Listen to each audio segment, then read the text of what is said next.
Hey friends, welcome. I'm George and thank you for being here. With winter coming, Thanksgiving in the US, Christmas and other wonderful holidays all over the world, I could not think of a better potato dish than this. This potato dish has recently become a sensation on TikTok and has left a lot of people disappointed. It relies on a few techniques and things that most home cooks aren't comfortable executing or working with. Also, the star ingredient is unfamiliar to some and for a long time, difficult to get.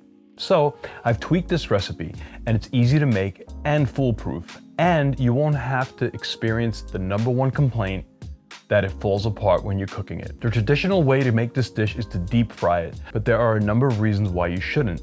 This dish has two main ingredients, potatoes and duck fat. It relies heavily on the thickness of the potatoes and the molecular structure of the potatoes. You need to use a waxy, dense potato like a Yukon Gold.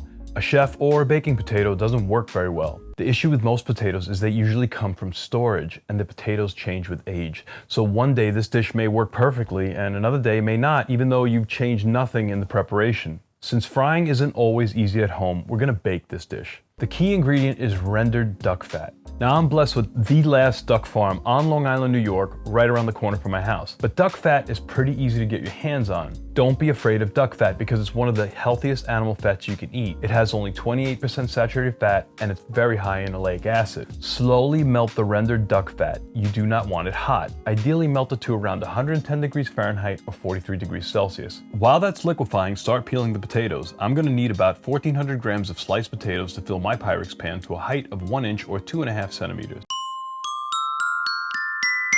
Now there are 3 ways you can go about slicing these potatoes, and a consistent thickness is crucial. 1, use a knife, if you're really good with one, and cut it as thin as you can. The max thickness is around 2 millimeters or a heavy 1/16 of an inch. A mandolin slicer is the preferred method. But how much fun is this gadget?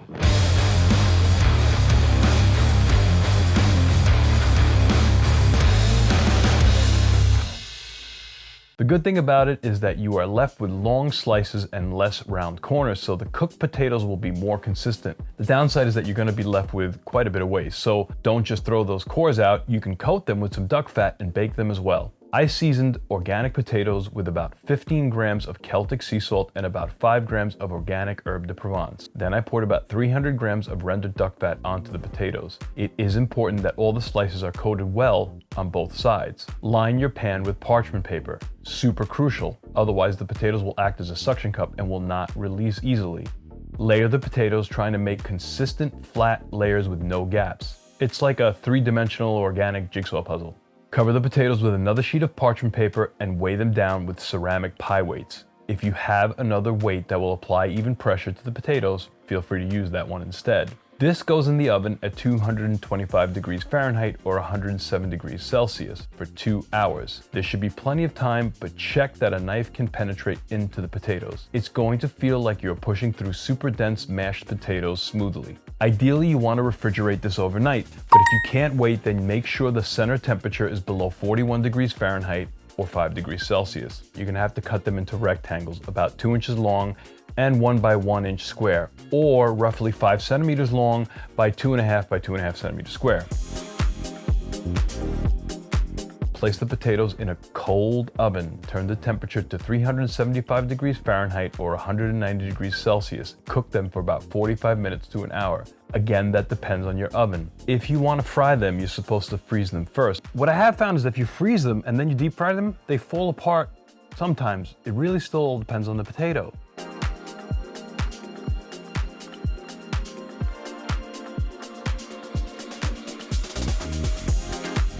I fried these in an olive oil with a low FFA count. What does that mean? Well, I did a whole video on olive oils. There's going to be a link to that at the end of this video.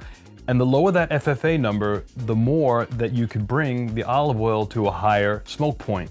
These were fried at a temperature of around 400 degrees, which you normally can't do with typical oil. You need something that's going to have a high smoke point. And you're not really sure what you're buying when you use any kind of oil. Olive oil's the healthiest. Buy one with a low FFA count, below 1, and you'll be able to fry these very quickly. And look, they don't fall apart at all. See the center? really creamy. Delicious. I found that the difference between frying these potatoes and baking them is negligible when you sit down to eat the dish. When you fry these potatoes, they're almost like French fries in that they have to be eaten quickly. You're gonna have to cook them in batches at home, and that's gonna take a lot of time. So the first batch is not gonna taste as good as the last if it sits.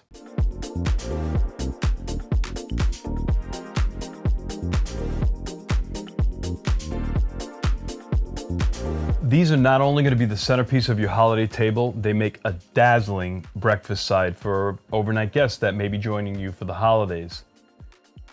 Give them a try. I just want to let you know these have been sitting here at room temperature for quite a while, and I want you to hear this. They're so delicious. Don't be fooled by the crunch. The center is almost like a dense mashed potato, very creamy. And I'm glad that they're not deep fried because you really get to taste that beautiful, gorgeous duck flavor that comes out in this potato. They're delicious and just as crunchy as fried. Please give them a try, and when you do, leave a comment down below. If you were to share this on Facebook or Reddit, a link to this video, I would be completely honored. And I would like you, if you can, just to hit that like button. Thank you so much for tuning in. We'll see you again soon.